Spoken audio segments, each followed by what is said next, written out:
그날 밤 저는 남편과 함께 지방에서 열린 친척 결혼식을 마치고 돌아오는 길이었어요. 차 안에서 남편이 연신 어머니께 전화를 걸었죠. 받지 않으셨습니다. 한 번, 두 번, 세 번.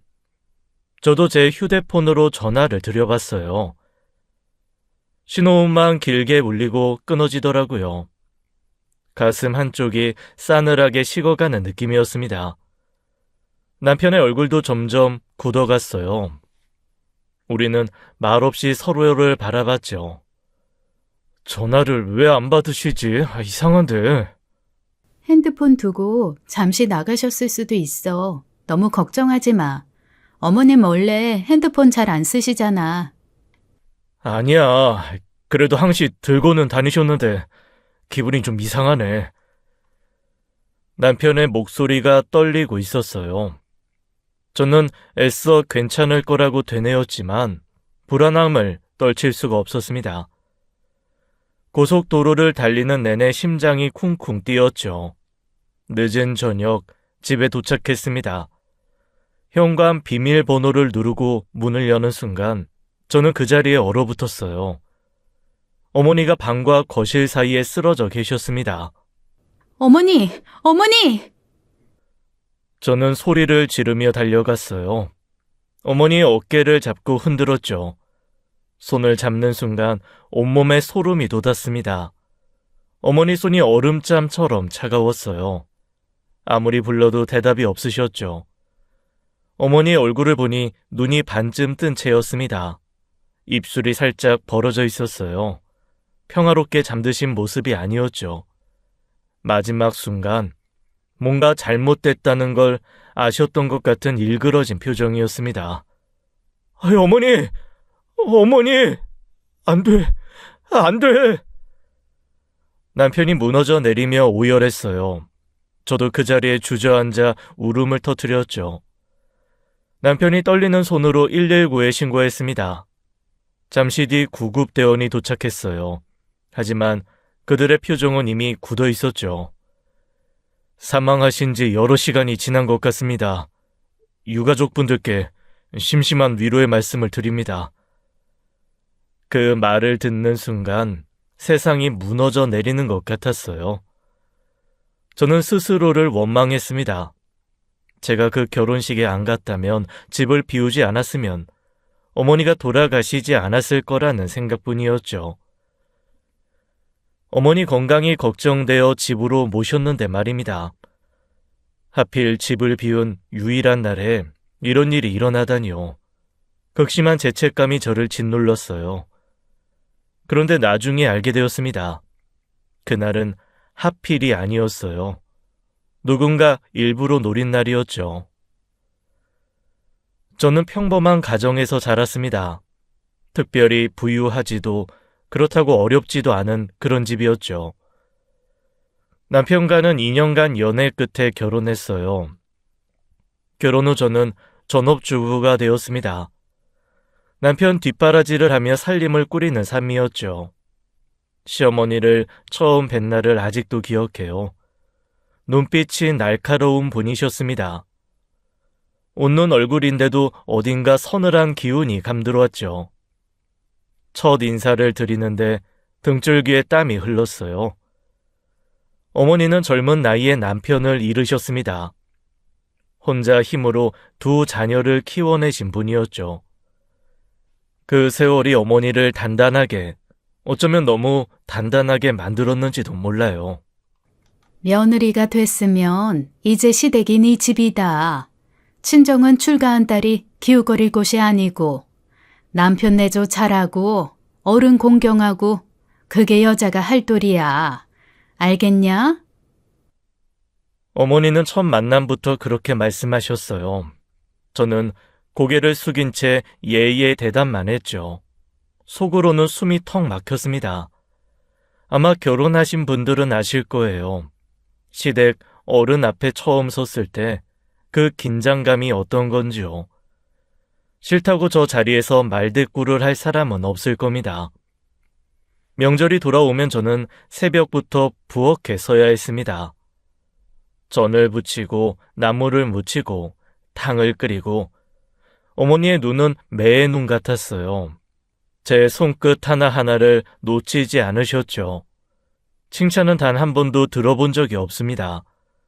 잘하면 당연한 거고 못하면 죄인이 되는 구조였어요. 국 간이 왜 이렇게 짜? 이렇게 짜게 끓이면 어른들이 어떻게 드셔? 넌 시집 오기 전에 도대체 뭘 배운 거냐? 죄송해요, 어머니. 다시 할게요. 다시 하면 뭐해? 재료는 누가 물어내? 한 번에 제대로 하란 말이야. 넌 친정어머니가 살림도 안 가르쳤니? 조금이라도 실수하면 그렇게 된소리를 맞아야 했어요. 친정 이야기까지 나오면 얼굴이 확 근거렸죠. 가슴이 쪼그라드는 기분이었습니다. 밤에 남편에게 하소연을 했어요. 오늘 어머니한테 또 혼났어. 나도 열심히 하는 건데 왜 그렇게까지 말씀하시는지 모르겠어. 친정어머니 얘기는 왜 꺼내시는 거야? 당신이 좀 말씀드려봐. 어머님은 입만 여시면 독침이 우다다 쏟아져 나오는 것 같아. 어머니가 원래 좀 그래. 나도 어릴 때부터 무서웠어. 솔직히 지금도 무섭긴 해. 어머니 성격을 내가 어떻게 바꿔. 좀만 참아. 적응하면 나아질 거야. 그렇다고 일부러 괴롭히는 분은 아니야. 남편은 위로 대신 한숨을 내쉬었어요. 중간에선 눈치만 보는 사람이었죠. 제 편이 되어달라는 말은 입 안에서만 맴돌았습니다. 서운했지만 크게 다투고 싶지는 않았어요. 뭐 남편도 자기 어머니를 어려워하고 무서워했으니 저랑 별반 다르진 않았기도 했고요. 결혼 초 저는 시어머니 때문에 속으로 많이 울었습니다. 하지만 이혼까지 생각할 정도는 아니었어요. 시댁이라는 곳은 원래 이런 곳이구나. 어머님은 원래 저렇게 싸늘하게 말을 하시는구나. 그저 그렇게 체념하며 하루하루 적응해 나갔습니다. 남편에게는 누나가 있었습니다. 저보다 10살이 많은 시누이였어요. 첫 인사를 드릴 때부터 시누이의 눈빛은 심상치 않았죠. 위에서 아래로 훑어보는 느낌이었습니다. 마치 물건을 감정하듯이요.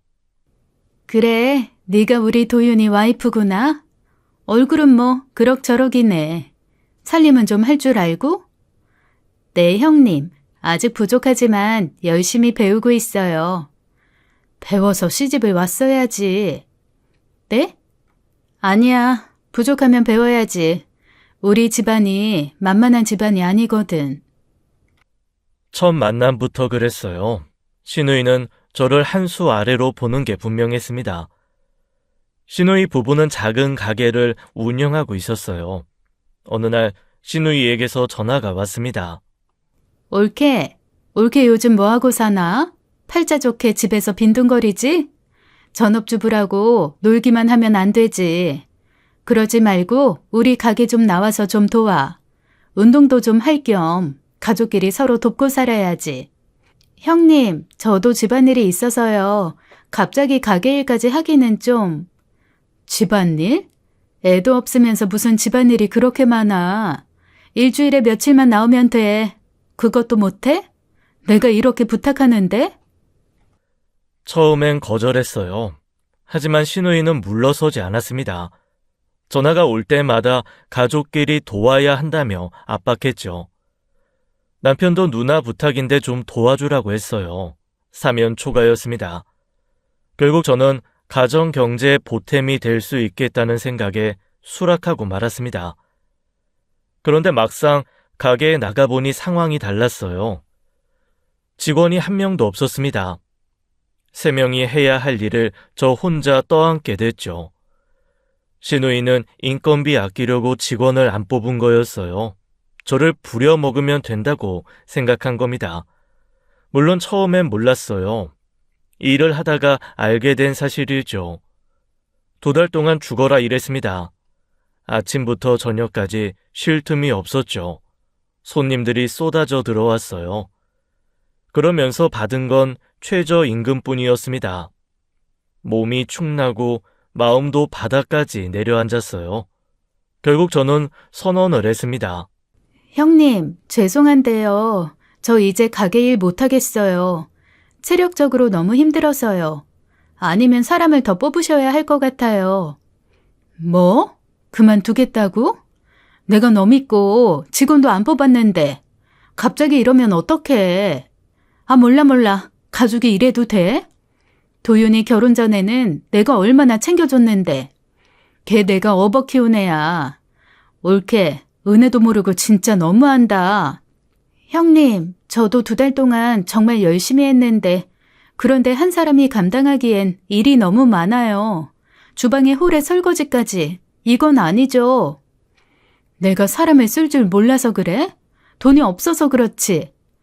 옳게, 가족인데 이 정도는 해줄 수 있잖아. 죄송해요. 저 몸이 아파요, 형님. 배은망덕하기는. 내가 사람 잘못 봤네, 정말. 옳게, 앞으로 조심해. 옳게 결혼 생활 제대로 먹구름 낀 거야. 알아? 나 제대로 빈정 상했어. 그날 남편에게 이 일을 말했어요. 남편이 신우이에게 전화를 했습니다. 돈이 없다고 세 사람이 할 일을 시키는 게 말이 되냐고 남편이 한참을 따졌어요. 앞으로는 자기가 절대 가게 안 보낼 테니 알아서 사람 구하라고요. 둘은 크게 싸웠죠. 신우이는 화가 풀리지 않았는지 그 후로 저를 볼 때마다 싸늘한 눈초리를 보냈습니다. 명절에 만나도 인사조차 건성이었어요. 제 인사는 물론 사뿐히 씹어주었고요. 저와 신우이 사이에 보이지 않는 금이 그어진 순간이었습니다. 가게 일을 그만둔 지 몇 달이 흘렀습니다. 신우이와의 사이는 여전히 서먹했어요. 뭐 어쩔 수 없다 생각했죠. 굳이 친해지고 싶은 마음도 없었으니까요. 그러던 어느 날 남편이 퇴근하고 돌아와 조심스럽게 말을 꺼냈습니다. 누나한테 연락이 왔어. 가게 사정이 안 좋은가 봐. 사업 자금 좀 빌려달라는데. 얼마나? 5천만 원. 적지 않은 돈이었어요. 저는 잠시 생각에 잠겼습니다. 2달 동안 그 가게에서 일했던 기억이 떠올랐죠. 손님이 붐비는 날도 있었지만 텅 빈 날이 더 많았어요. 심해부의 운영 방식도 허술하기 짝이 없었습니다. 재고 관리는 엉망이었고 지출은 생각 없이 이루어졌어요. 단가 계산도 그냥 대충 하는 수준이었으니 팔면 손해가 생기는 메뉴도 있었습니다. 저 가게에 투자금을 넣으면 모래밭에 물 붓는 꼴이 될 거라는 직감이 들었어요. 여보, 솔직히 말할게. 나 형님네 가게에서 2달 일해봤잖아. 상황이 좋지 않은 것 같기는 해. 심해부 운영 방식도 좀 불안하고 빌려줘도 돌려받기 어려울 것 같아. 나도 사실 그 생각이 좀 있었어. 누나한텐 뭐라고 해야 하나. 당신이 알아서 잘 말씀드려. 우리도 여유가 넘치는 형편은 아니잖아. 5천까지는 어렵고 그냥 돌려받지 못한다 생각하고 1, 2천 도와드리는 게 어때? 그래도 가족인데 매정하게 못 도와준다고 하긴 좀 그렇고. 당신이 잘 생각하고 선택해. 알았어. 그게 좋겠다. 내가 말해볼게. 남편은 신우이에게 전화를 걸었습니다. 5천은 어렵고 2천 정도는 도와드릴 수 있다고요. 그런데 전화기 너머로 신우이의 목소리가 점점 높아지더라고요. 남편이 한참을 듣기만 하다가 전화를 끊었습니다. 표정이 좋지 않았어요. 뭐래? 2천이면 뭘 어떻게 하냐고. 5천이 필요한데 2천 주면서 도와준다고 하냐고 화내더라. 우리도 형편이 넉넉한 게 아닌데 없는 살림에 2천도 쥐어짜는 건데. 나도 그렇게 말했어. 근데 누나가 안 듣더라고. 그날 밤 제 휴대폰이 울렸어요. 신우이였습니다. 옳게, 나야. 도윤이한테 들었어. 2천? 2천? 이씨, 그게 도와주는 거야? 놀리는 거지. 형님, 저희도 사정이 여의치 않아서요. 그래도 못 본 척 못해서 쥐어짜서 2천인 거예요. 5천 도와드리려면 저희 대출 받아야 해요. 웃기지 마. 도윤이 연봉 내가 다 하는데 5천도 못 내놓으면서 무슨 척을 해? 올케가 막은 거지? 올케가 옆에서 뭐라 한 거 아니야? 진짜 도와줄 마음이 있었으면 대출 받아서 도와줬겠지. 형님, 저희 부부가 상의해서 결정한 거예요. 없는 돈 만들어서 도와드리겠다는 건데 그렇게 화를 내시면 저 섭섭해요. 섭섭? 도윤이가 원래 그런 애가 아니었어. 누나 부탁이면 고추도 떼줄 애였어. 올케가 꼬드긴 거잖아. 우리 집안일에 왜 끼어들어? 아주 착한 애를 다 망쳐놓고. 으이구, 진짜 내가. 형님, 저희가 안 도와드린 것도 아니잖아요. 됐어. 그 2천 필요 없어. 그딴 거 받느니 안 받을래. 올케, 똑똑히 기억할게. 내가 이렇게 어려울 때 올케가 어떻게 했는지. 전화가 끊어졌습니다. 귀가 멍멍했어요. 없는 살림에 2천이라도 보태드리겠다는 건데 그게 왜 잘못인 건지 모르겠더라고요. 저러면서도 이미 2천은 받았더라고요. 진짜 어이가 가출해서 달나라까지 가버렸습니다. 그 이후로 시누이는 저를 원흉으로 찍어버렸습니다. 도와주겠다고 해도 욕먹고 안 해도 욕먹는 상황이었죠. 그날 이후로 시누이의 눈빛은 서늘함을 넘어 날이 서 있었어요. 저를 볼 때마다 이를 가는 게 느껴졌죠. 돈 때문에 생긴 균열은 쉽게 메워지지 않았습니다. 며칠 뒤 주말이었습니다. 저는 시어머니 집에서 점심을 먹고 있었어요.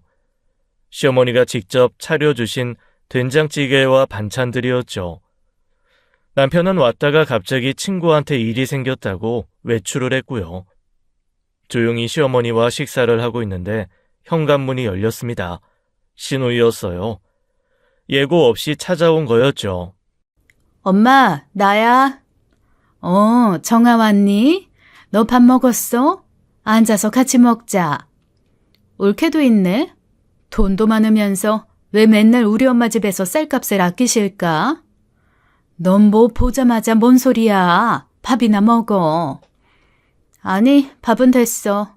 가난뱅이는 입맛도 없네. 신우이가 식탁 앞에 앉았습니다. 저와 눈이 마주쳤어요.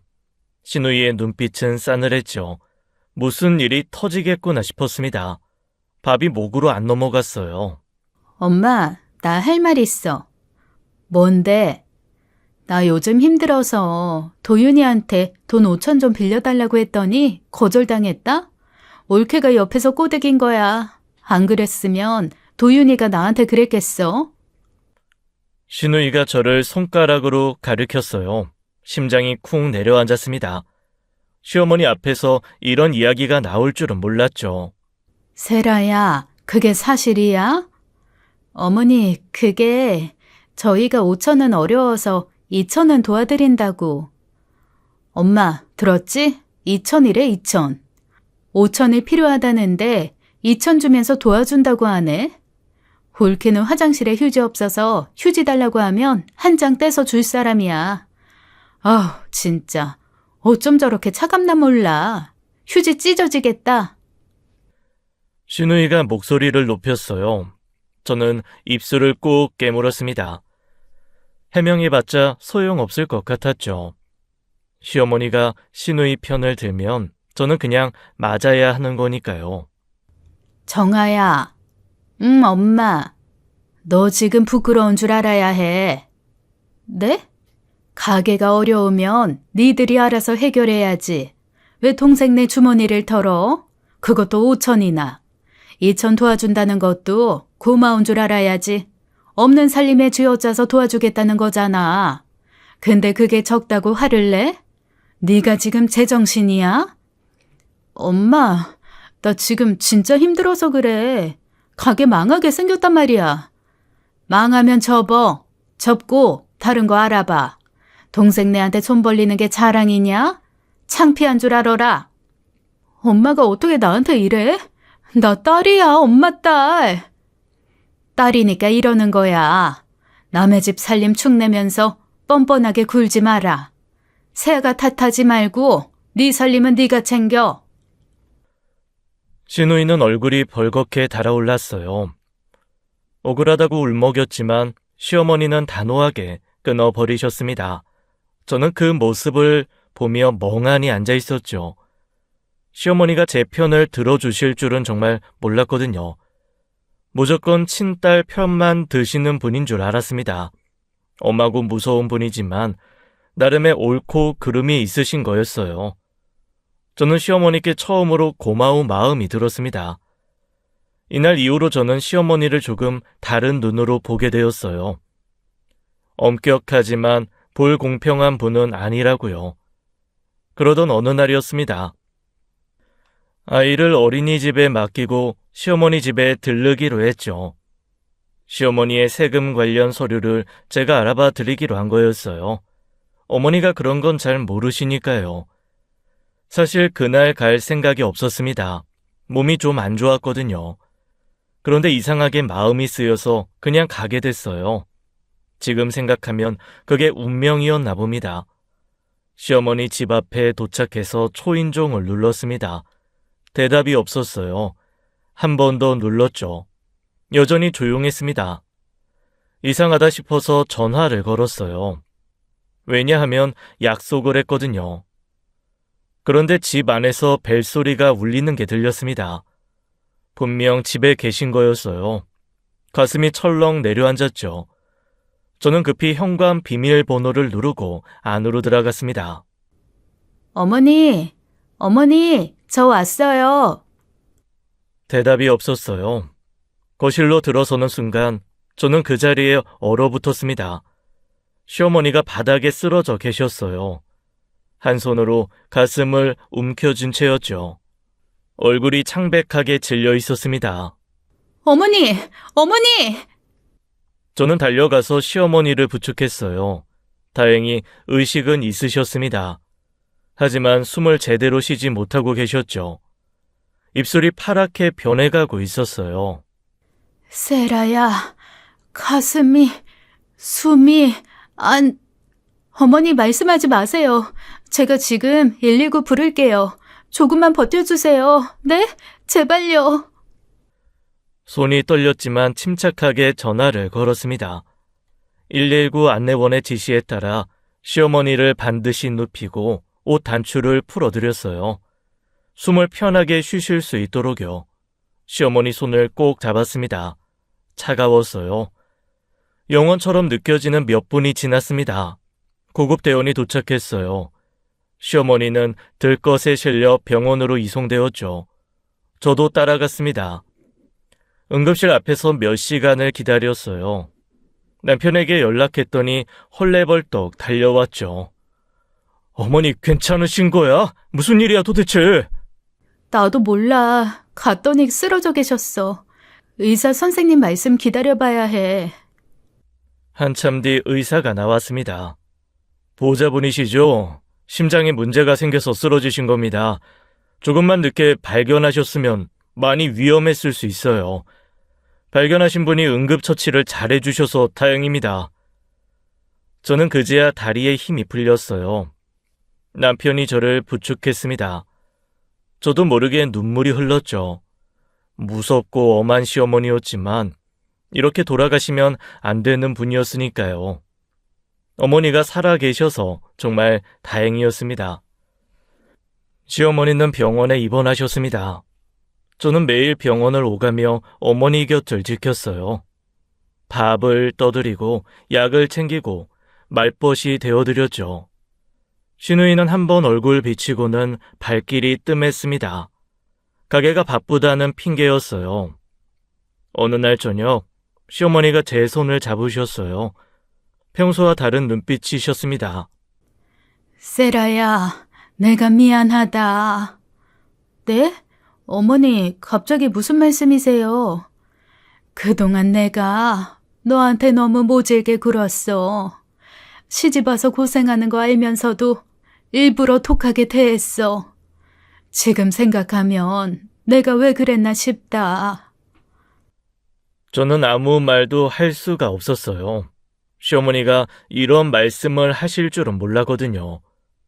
나도 젊어서 시어머니한테 엄청 구박받고 살았어. 남편은 일찍 죽고 애 둘 데리고 혼자 살아야 했고, 시어머니는 매일 나한테 자기 아들 잡아먹은 년이라고. 그때 세상이 얼마나 무섭든지 독하게 안 살면 먹혀버릴 것 같았다. 그렇게 이악 물고 살다 보니까 그게 습관이 됐나 봐. 너한테도 그 찌꺼기가 튀어나온 거야. 시어머니의 눈가에 눈물이 맺혔습니다. 저도 눈시울이 붉어졌어요. 네가 날 살렸어. 그런 며느리한테 내가 뭘 해준 게 있냐 싶다. 늦었지만 미안하다, 세라야. 저는 시어머니의 손을 꼭 잡았습니다. 이분도 상처가 많으셨구나. 그걸 그제야 알았어요. 며칠 뒤 저와 남편은 시누이 부부를 불러 가족 회의를 했습니다. 시어머니 건강이 걱정되니 혼자 사시게 두면 안 될 것 같다고요. 누나, 어머니 이번에 크게 위험하셨잖아. 혼자 계시다가 또 쓰러지시면 어떡해. 어머니 이제 모셔야 할 것 같은데. 나? 나는 좀 성준이가 불편해하거든. 그리고 우리 집 좁잖아. 방이 없어. 뭐?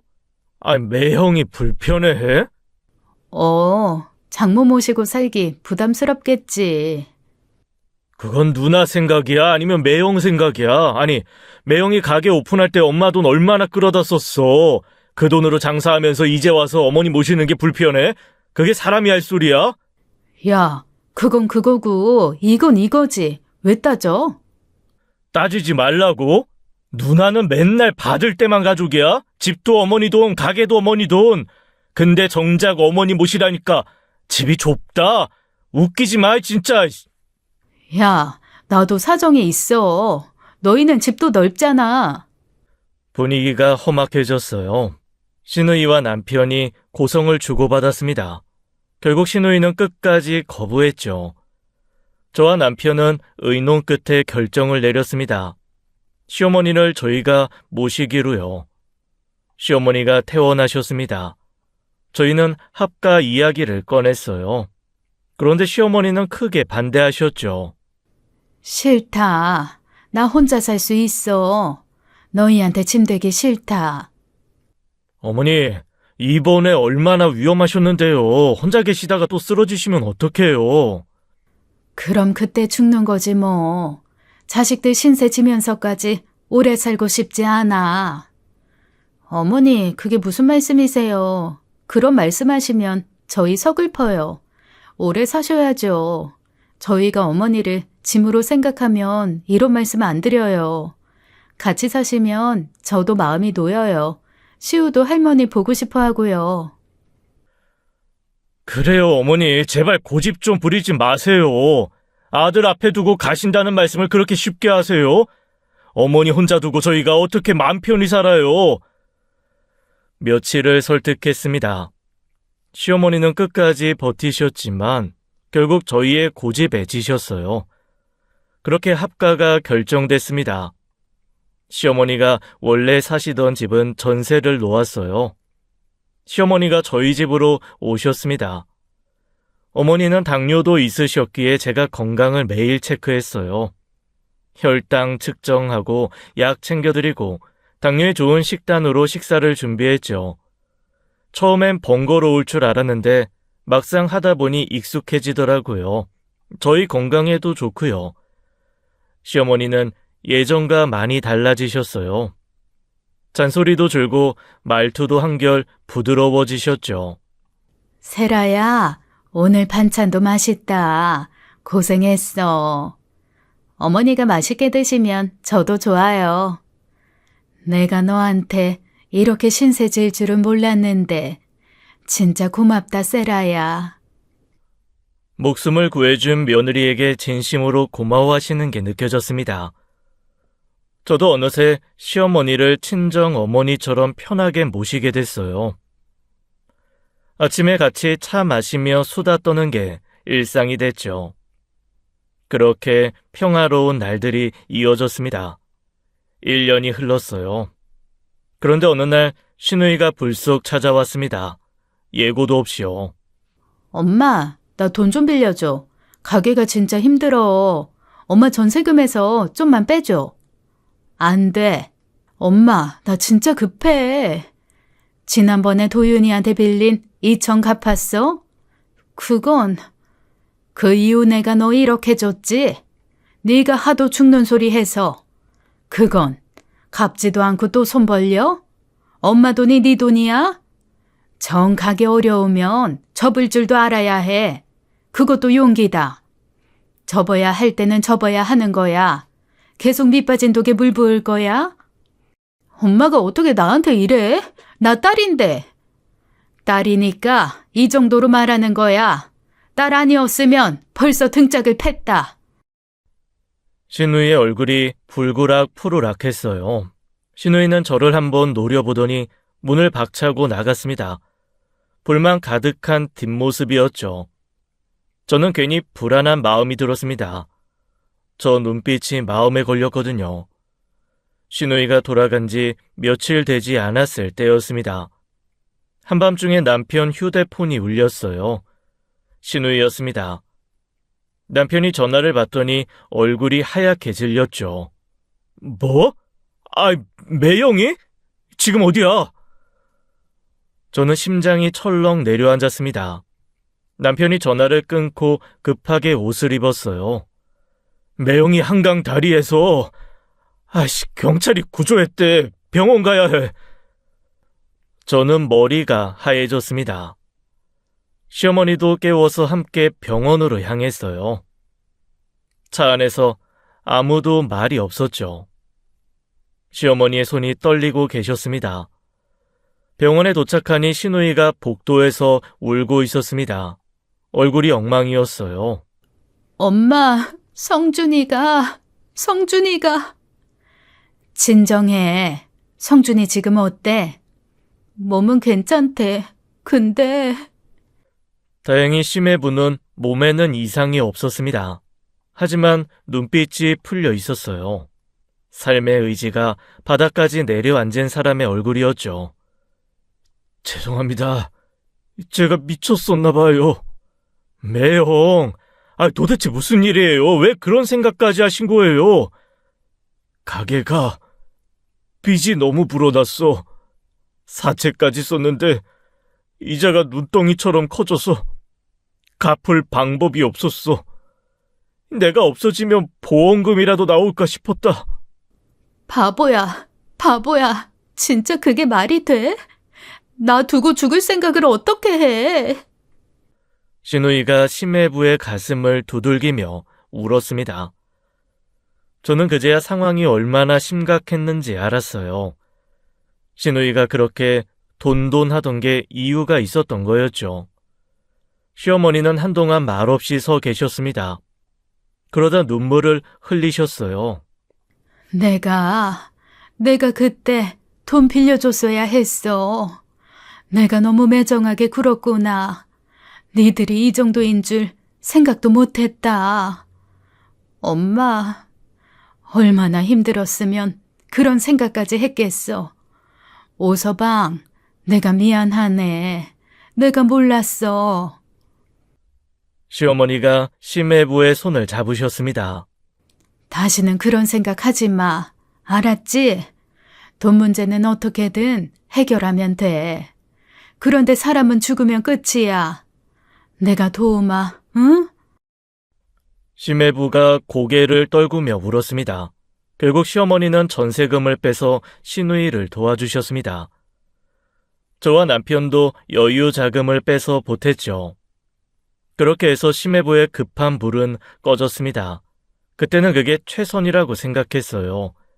그 선의가 어떤 비극을 부를지 그때는 아무도 몰랐습니다. 그리고 그날이 왔습니다. 제 쪽 친척 결혼식이 지방에서 있었어요. 하루 종일 집을 비워야 하는 일정이었죠. 시어머니와 함께 살기 시작한 뒤로 하루 종일 집을 비우는 건 처음이었습니다. 그래서 더 신경이 쓰였어요.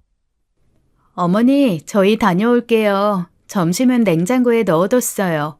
데워 드시면 돼요. 약은 식탁 위에 챙겨뒀고요. 알았어, 알았어. 하루도 아니고 저녁에 올 거잖아. 걱정 말고 다녀와. 전화 꼭 받으셔야 해요.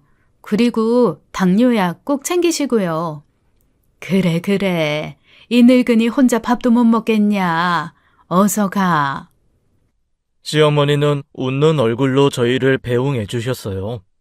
현관문을 나서면서 저는 뒤로 한번 돌아봤습니다. 어머니가 손을 흔들고 계셨죠. 그게 제가 본 어머니의 마지막 모습이 될 줄은 몰랐어요. 저희는 지방으로 내려가 결혼식에 참석했습니다. 오랜만에 만나 친척들과 인사를 나눴어요. 식이 끝나고 오후가 됐을 때 저는 시어머니께 전화를 드렸습니다. 받지 않으셨어요. 낮잠을 주무시나 보다 생각했죠. 어머니는 원래 오후에 한두 시간 주무시는 습관이 있으셨으니까요. 저녁 무렵 다시 전화를 드렸습니다. 또 받지 않으셨어요. 한 번, 두 번, 세 번 신호음만 울리고 끊어졌습니다. 가슴이 싸늘해지기 시작했어요. 여보, 어머니가 전화를 계속 안 받으셔. 전화 온지 모르시나? 아까도 안 받으셨어. 몇 시간째야. 남편의 표정이 굳어졌습니다. 우리 먼저 올라가자. 그래야겠다. 이모, 저희 먼저 일어날게요. 저희는 예정보다 일찍 집으로 향했어요. 차 안에서 계속 전화를 걸었지만 받지 않으셨습니다. 불안감이 목까지 차올랐죠. 제발 아무 일이 아니길 그 생각만 하며 고속도로를 달렸습니다. 늦은 저녁 집에 도착했어요. 현관 비밀번호를 누르고 문을 열었습니다. 그 순간 저는 그 자리에 얼어붙었어요. 시어머니가 방과 거실 사이에 쓰러져 계셨습니다. 아침에 웃으며 손 흔들어 주시던 그분이 차갑게 식은 채로 그곳에 누워 계셨죠. 구급대원이 도착했습니다. 시어머니를 살피던 그들의 표정이 어두워졌어요. 사망하신 지 여러 시간 지난 것 같습니다. 그 말에 저는 무릎이 꺾였어요. 남편이 오열했습니다. 시어머니는 병원으로 이송됐지만 이미 돌아오실 수 없는 분이셨죠. 의사가 사인을 설명했습니다. 저혈당 쇼크로 인한 사망입니다. 당뇨 환자분들께 드물지 않게 발생하는 경우에요. 저는 그 자리에서 무너졌어요. 제가 집에 있었다면, 결혼식에 안 갔다면, 시어머니가 쓰러지셨을 때 바로 발견했다면 그 생각이 머리를 떠나지 않았습니다. 그것을 대비해서 모셨는데 말이에요. 장례는 슬픔 속에 치러졌어요. 시누이는 관 앞에서 엄마를 부르며 울부짖었습니다. 심해부는 한쪽에서 고개를 숙이고 있었죠. 남편은 상주로서 조문객을 맞으면서도 눈이 벌겋게 부어 있었어요. 저는 자책감에 며칠간 잠을 이루지 못했습니다. 눈만 감으면 시어머니의 얼굴이 떠올랐죠. 아침에 웃으며 손 흔들어 주시던 그 모습이요. 화장을 하고 납골당에 모셨습니다. 차가운 납골당 앞에서 저는 한참을 울었어요. 엄하셨지만 진심으로 저를 아껴주셨던 분, 그 온기가 이제 영영 사라졌다는 게 믿기지 않았습니다. 장례가 끝나고 며칠 뒤 저는 시어머니 방을 정리하기 시작했어요. 옷가지를 정리하고 서랍을 열었습니다. 그때 봉투 하나가 눈에 들어왔어요. 유언장이라고 적혀 있었습니다. 심장이 멎는 것 같았죠. 여보, 이것 좀 봐. 남편이 달려왔습니다. 봉투를 열어 유언장을 펼쳤어요. 시어머니의 글씨였습니다. 뭐야 이게? 유언장에는 이렇게 적혀 있었어요. 남은 땅과 재산은 모두 형편이 어려운 딸 정아에게 준다. 내가 정아에게 미안한 게 많다. 도윤이는 부디 이 엄마 뜻을 알아주길 바란다. 미안하다 도윤아, 정아야. 저희는 유언장이 있다는 사실 자체에 놀랐습니다. 어머니가 이런 걸 준비해 두셨다니요. 그런데 더 이상한 건 내용이었어요. 전 재산을 시누이에게라니요. 어머니가 혹시 유언장을 쓰고 스스로... 무슨 소리야. 절대 아니야. 어머니 그런 분 아니야. 절대로. 저는 단호하게 말했습니다. 시어머니는 그런 선택을 하실 분이 아니었어요. 자식들에게 짐이 되기 싫다며 합가도 반대하셨던 분, 그런 분이 갑자기 유언장을 남기고 목숨을 끊으셨다고 말이 안 됐습니다. 뭔가 이상했어요. 그리고 이틀 뒤 유언장과 유산 상속 문제를 논의하기 위해 시누이 부부와 카페에서 만나기로 했어요. 그런데 약속 시간보다 일찍 도착했더니 낯익은 얼굴이 보였습니다. 시어머니의 오랜 친구 박옥희 여사님이셨어요. 어머 세라야, 도윤이도 있네. 여기서 보다니. 어머님 안녕하세요. 여기 자주 오세요? 응, 집 근처라서. 잠깐 앉아도 되겠니? 그렇지 않아도 너희한테 할 말이 있었어. 저희는 함께 자리에 앉았습니다. 여사님이 커피를 한 모금 드시더니 입을 여셨어요. 유언장 이야기 들었다. 말순이가 재산을 다 정아한테 줬다며? 네, 어머니가 그렇게 써놓으셨더라고요. 그게 무슨 소리야? 그 유언장 너무 이상하다. 말순이가 나한테 한 말이랑 완전히 달라. 무슨 말씀이세요? 말순이가 나한테 그랬어. 정한의 사업에 이미 큰돈 줬으니까 남은 땅은 자기 모시고 사는 아들이랑 며느리 주고 싶다고. 세라가 자기 목숨 살려줬다고. 그 은혜를 갚고 싶다고 했어. 한두 번 한 말이 아니야. 그런데 갑자기 무슨 뚱딴지 같은 유언이야? 저는 머리가 멍해졌습니다. 남편도 충격을 받은 표정이었어요. 어머니가 정말 그렇게 말씀하셨어요? 당연하지. 내가 왜 거짓말을 해? 말순이 성격 내가 40년을 봤어. 걔가 갑자기 마음 바꿀 사람이 아니야. 그럼 유언장은 뭐죠? 어머니 필체 같기는 한데 사실 뭔가 다른 느낌이에요. 공증도 안 된 유언장이잖아. 내 생각에 이상해. 말순이가 그런 유언장을 썼을 리가 없어. 그때였습니다. 뒤에서 익숙한 목소리가 들렸어요. 뭐가 이상해? 지금 뭐라는 거야? 뒤를 돌아보니 시누이가 서 있었습니다. 얼굴이 불구락 푸르락했어요. 얼마나 들었는진 모르겠지만 분명 적지 않게 들은 것 같았죠. 야, 지금 나 없는 데서 무슨 얘기하는 거야? 유언장이 가짜라고? 그럼 내가 위조했다는 거야? 뭐야? 이득 보는 사람이 나니까 내가 했다? 누나, 우리는 그런 말 안 했다. 안 했긴 뭘 안 했어. 다 들었어. 그 말이 그 말이지. 엄마가 직접 쓰신 거야. 의심하지 마. 정아야, 진정해.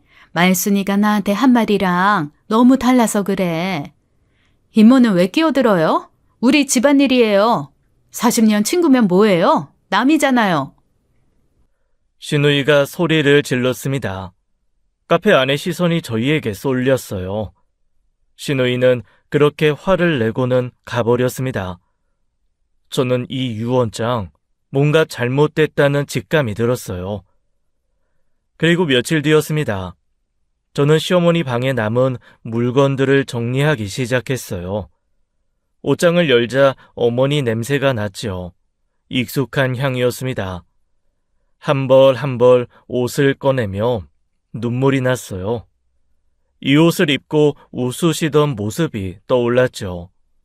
서랍 속 안경, 손때 묻은 염주, 낡은 수첩, 어머니의 흔적들이 고스란히 남아 있었습니다. 살아 계실 때는 몰랐어요. 이런 작은 것들이 이렇게 소중할 줄은요. 그리고 소파 밑을 청소하다가 무언가 굴러 나왔습니다. 작은 녹음기였어요. 먼지가 수북히 쌓여 있었죠. 사실 어머니는 초기 치매가 있으셔서 할 일을 녹음해두는 습관이 있으셨어요. 약 먹을 시간, 병원 예약, 장 볼 것들, 깜빡하실까봐 직접 목소리로 남겨두셨죠. 저는 녹음기를 들고 무심코 재생 버튼을 눌렀습니다. 어머님 목소리가 듣고 싶었거든요. 지직거리는 소리와 함께 어머니 목소리가 흘러나왔어요. 어디 보자. 닭볶음탕, 닭은 토막 내서 핏물 빼고 감자는 큼직하게 썰고 양념은 고추장 3숟갈, 고춧가루 2숟갈. TV 요리 프로그램을 보시면서 레시피를 따라 말씀하고 계셨어요. 저는 가슴이 먹먹해졌습니다. 닭볶음탕은 제가 좋아하는 음식이었거든요. 세라 생일에 해줘야지. 맨날 나만 챙겨주는데 이번엔 내가 해줘야지. 며느리가 아니라 딸 같아서. 눈물이 주르륵 흘러내렸습니다. 어머니는 제 생일을 준비하고 계셨던 거예요. 그날이 오기 전에 돌아가셨습니다. 저는 녹음기를 꼭 쥔 채 한참을 울었습니다. 녹음은 계속 이어졌어요. 어머니가 혼잣말을 하시는 소리, TV 소리, 그러다가 갑자기 초인종 소리가 들렸습니다. 띵동. 저는 숨을 멈췄어요. 어? 누구세요? 현관문 열리는 소리가 녹음되어 있었습니다.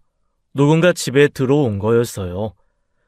제가 결혼식을 간 그날, 어머니가 돌아가신 바로 그날이었습니다. 심장이 쿵 내려앉았어요. 저는 숨도 쉬지 못한 채 녹음기에 귀를 바짝 대었습니다. 그날 누가 어머니를 찾아온 겁니다. 녹음기에서 익숙한 목소리가 흘러나왔습니다. 어머니, 저예요. 오서방. 웬일이야 갑자기? 근처에 볼 일이 있어서요.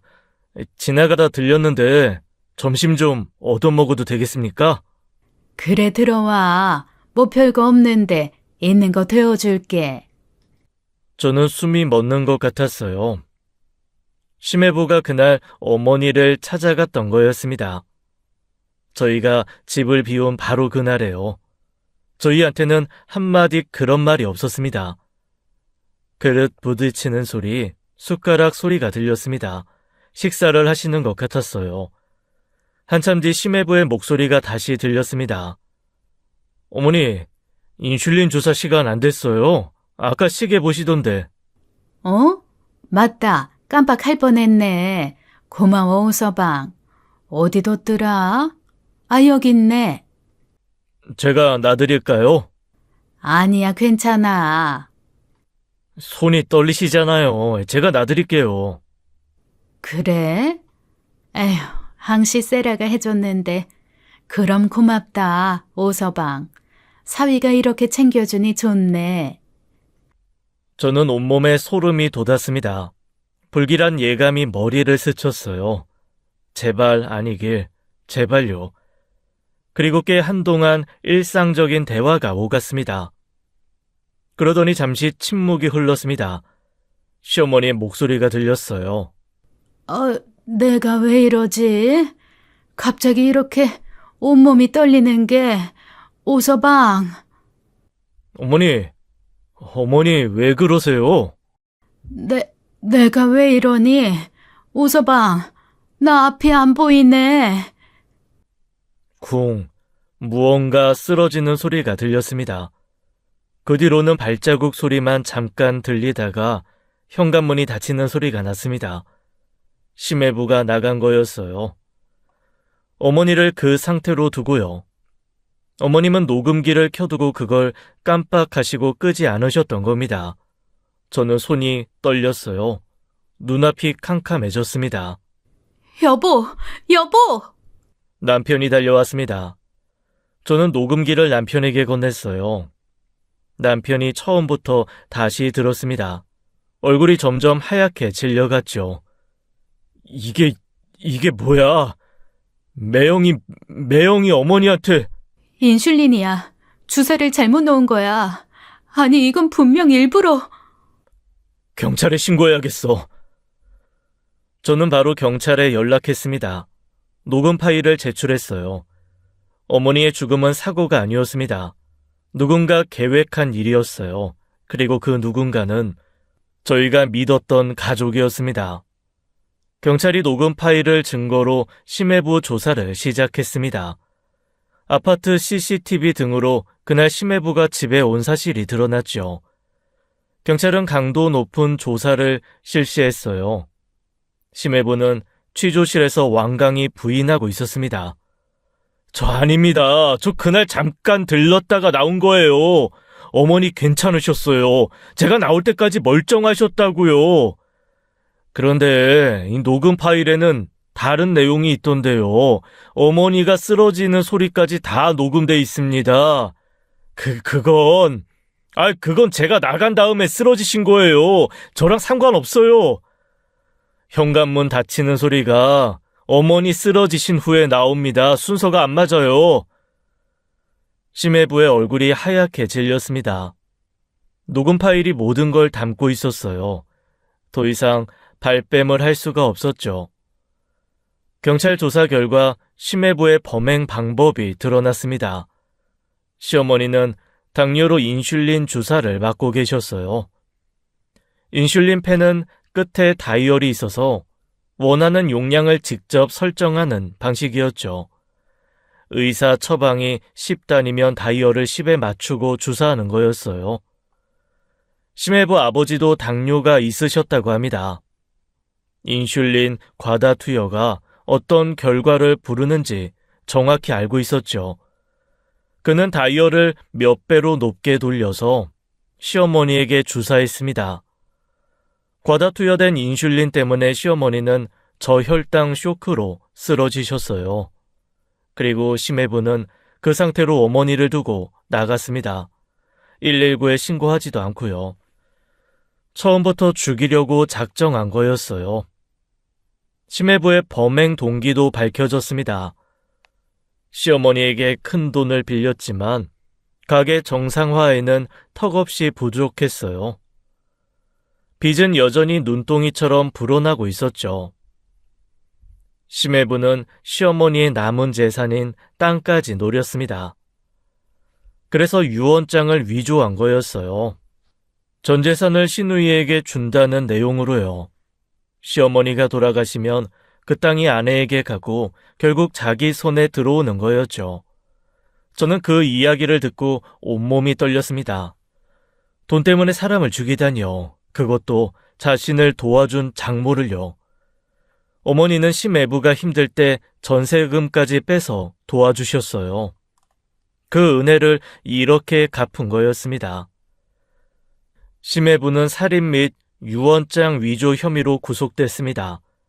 수갑을 차고 끌려가면서도 그는 고개를 숙이지 않았어요. 뉘우침이라곤 찾아볼 수 없는 얼굴이었죠. 뻔뻔하게 무죄를 주장했습니다. 저는 그 뒷모습을 보며 이가 갈렸습니다. 시누이는 남편의 범행 소식에 무너져 내렸습니다. 자기 남편이 친정 어머니를 죽였다는 사실을 믿을 수 없어 했어요. 아니야, 거짓말이야. 성준이가 그럴 리 없어. 그 사람이 왜 엄마를... 시누이는 경찰서에서 심해부를 면회했습니다. 유리창 너머로 마주 앉았죠. 시누이가 떨리는 목소리로 물었어요. 당신이 정말 그런 거야? 엄마한테 정말 그랬어? 아니잖아. 그치? 대답해. 제발 아니라고 해. 당신이 그랬을 리 없잖아. 미안해. 뭐? 다 내가 한 거야. 빚이 너무 많았어. 어머니 재산이라도 있으면 다 갚을 수 있을 것 같았어. 미안해, 정아야. 시누이가 그 자리에서 오열했습니다. 유리창을 두들기며 울부짖었어요. 미쳤어? 미쳤냐고. 돈 때문에 사람을 죽여? 그것도 우리 엄마를. 당신 때문에 나 이제 어떻게 살아? 어떻게? 신우이는 가짜 유언장에 따른 유산 상속을 거부했습니다. 그 돈에 어머니의 피가 묻어 있으니까요. 심해부를 상대로 이혼 소송도 진행했어요. 더 이상 그 사람의 아내로 살 수 없었죠. 재판이 열렸습니다. 심해부는 살인 및 유언장 위조 혐의로 징역 15년을 선고받았어요. 법정에서 판결이 내려지는 순간 신우이는 방청석에서 소리 없이 울었습니다. 이혼 후 신우이는 폐인처럼 지냈어요. 밥도 제대로 먹지 않고 집 밖으로 나오지도 않았죠. 그동안 자신이 철없이 굴었던 일들이 떠올랐을 거예요. 친정 어머니에게 돈만 요구하고 모시지 않겠다고 했던 것들이요. 그 후회가 신우이를 갉아먹고 있었습니다. 어느 날 신우이가 저희 집을 찾아왔어요. 예전에 날카로운 눈빛은 온데간데 없었습니다. 수척하고 초라한 모습이었죠. 올케, 미안해. 진짜 미안해.